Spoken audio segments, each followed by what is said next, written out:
Every time I hear the story of Martha and Mary, my mind starts a little mental calculation. There are 24 hours in a day. We are supposed to sleep 8 hours, which leaves 16. Many of us still need to work 8 hours a day. We're now down to 8. During those 8 hours, we're supposed to spend at least 30 minutes slowly eating and enjoying each meal, which leaves 7 hours if we eat on the job. And we need time to commute to and from work, and time to prepare and clean up from those meals. So let's allow 45 minutes for commuting and an hour and a half to prepare and clean up from all those meals. That would leave 4 hours and 45 minutes. We're supposed to exercise 30 minutes a day. We're now down to 4 hours and 15 minutes. Somewhere in there we need to shower and dress. And if we include the recommended 2 minutes twice a day for teeth brushing, we've used 34 minutes, leaving us 3 hours and 41 minutes. One load of laundry will certainly eat up 41 minutes. Driving our young people to and from an event or a practice will gobble up at least another hour. Now we have 2 hours left. Checking in on our aging parents or visiting a member of the meeting would most likely take at least an hour. Oh, wait a minute. There's still grocery shopping I forgot about, and the appointments that we all have to go to. So we're still trying to squeeze in bill paying, staying in touch with friends, socializing, or reading a bedtime story in that one remaining hour. No wonder we are frazzled. Oops, completely forgot time to talk with God. All of which makes me quite sympathetic towards Martha. Actually, I'm definitely sympathetic toward Martha because I too find it difficult to sit and seemingly do nothing. But while I am sympathetic to Martha, and even while I recognize many of her qualities in myself, I do recognize the problem that is going on in this story. The problem is balancing competing priorities. You know, some things truly do not change. Martha has welcomed Jesus into her home. That initial act of hospitality most likely involved some preparation, for it was customary to offer guests in one's home water with which to bathe their feet. If a journey had been particularly long and arduous, hospitality might require offering oil with which to groom the hair and beard. And of course, some kind of refreshment would be required. Martha's sister Mary seats herself at the feet of Jesus. Now this is important, not just because she's not helping Martha, but because sitting at the teacher's feet is the posture of a disciple. In the culture of that time, this would have been unusual. However, as Jesus' final comment in the story makes clear, he is not bothered by the appearance of a female disciple. While Mary sits at the feet of Jesus, listening to Jesus teach, Martha is busy with some other tasks of hospitality, which she believes are necessary to being a good host. In addition to that, however, she is distracted by her many tasks. The word distracted here connotes not just that Martha was somehow, somewhere in the household being busy with preparations for a meal, perhaps, but also that she was pulled in too many directions. Distracted may imply that she was trying to pay attention to so many details that she had no room for a gracious attitude of attentiveness to her guests. It is gracious attentiveness to one's guest, which is the essence of hospitality. I'm going to have that emblazoned somewhere in my house, because I really am Martha. When Martha confronts Jesus with, "Lord, do you not care that my sister has left me to do all the work myself? Tell her then to help me." Now you've got to admit that's a little bold.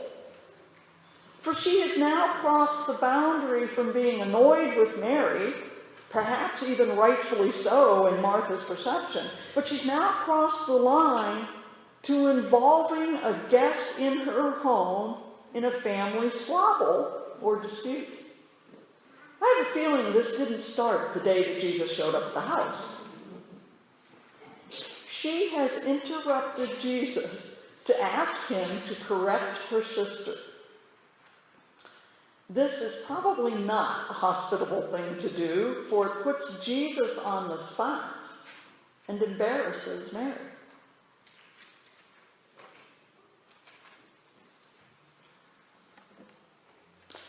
What we have here with Martha is someone who feels overwhelmed by the demands she places on herself. Demands which clearly are too numerous and too time-consuming for Martha to complete. In her frustration, in her hurt over not being able to do and provide everything she had set out to accomplish, she undoes the very atmosphere of hospitality she had intended to create. When Jesus tells Martha that there is need of only one thing, most scholars find that he may have had two meanings to what he said. The first is, in contrast to the many things which have distracted Martha, there is need of only one thing. Okay? So this one thing may be a very specific reference by Jesus to the simplicity with which Jesus would have been comfortable. At this level, he seems to be saying to Martha that he needs only one simple and simply prepared food, that he does not need to ask or require many, many elaborate preparations for a lavish meal. It's as though he's trying to say to Martha, simple, keep it simple, then come join us. Keep it simple so that you can come and join us. The second meaning goes to priorities. There is need of only one thing, and that is to not be distracted from what is truly important. And what is that important thing from which we are not to be distracted? Being. Being. The most gracious form of hospitality, the most gracious form of loving friendship, the most gracious form of relationship is being. Just being. Being present to one another, being present in listening to the guest. And you can capitalize guest there.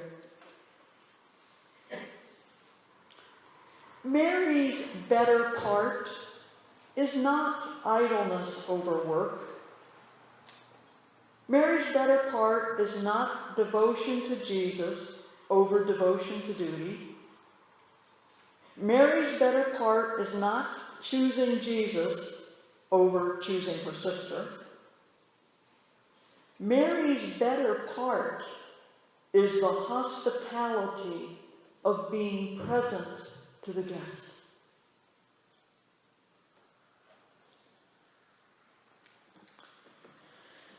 Those of you who have been a guest in our home know how very much I am like Martha when I want so very much to be like Mary. I find it hard to trust that everything will get done, to remember that my guests do not confuse me with Martha Stewart, to realize that the Queen will never be in my living room, but will remain in Buckingham Palace with her footmen and her butlers. I also find it hard to request and accept help. I didn't know I was channeling Martha so successfully.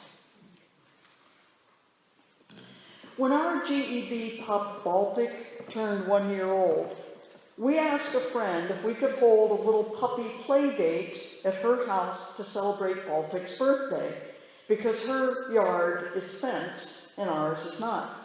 She immediately said yes. The day of Baltic's party followed a night of rain. Now I want you to picture 6 puppies, ranging in age from several months to just over a year, playing for a couple of hours in a muddy yard. Then picture them coming into the house at various points for various reasons, maybe a timeout. Now picture the kitchen floor. My reaction was absolute horror at the mess our pup's birthday party had created in our friend's home. Our friend's reaction was, when all the mud dries, it will be easy to clean up. Let's just enjoy the pups and each other. My immediate and lasting reaction has been, I wish I were more like that. More able to focus on the people and the pups, and less likely to obsess with the condition of the floors.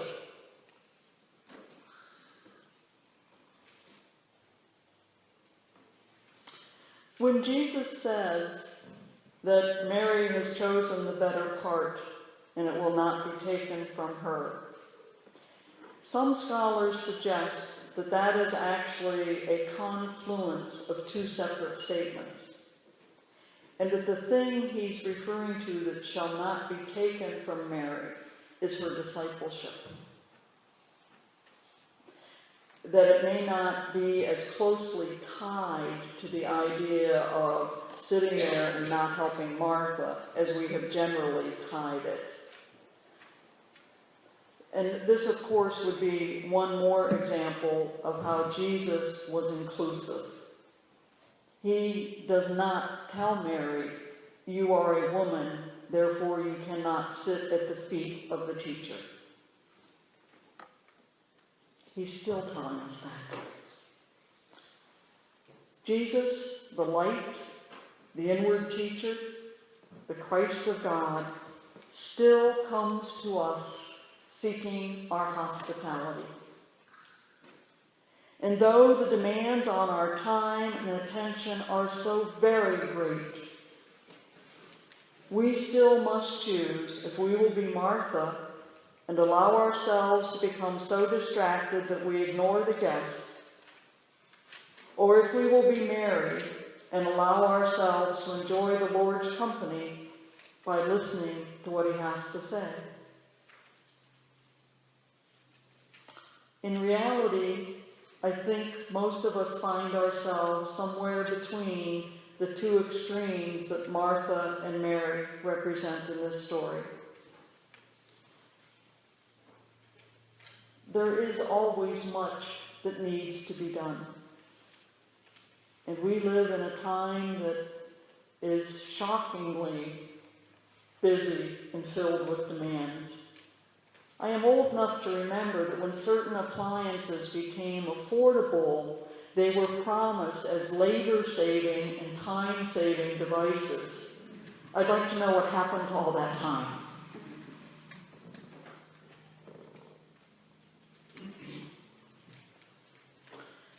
So, let us try ever so calmly and steadfastly, without making it yet one more thing that frazzles us.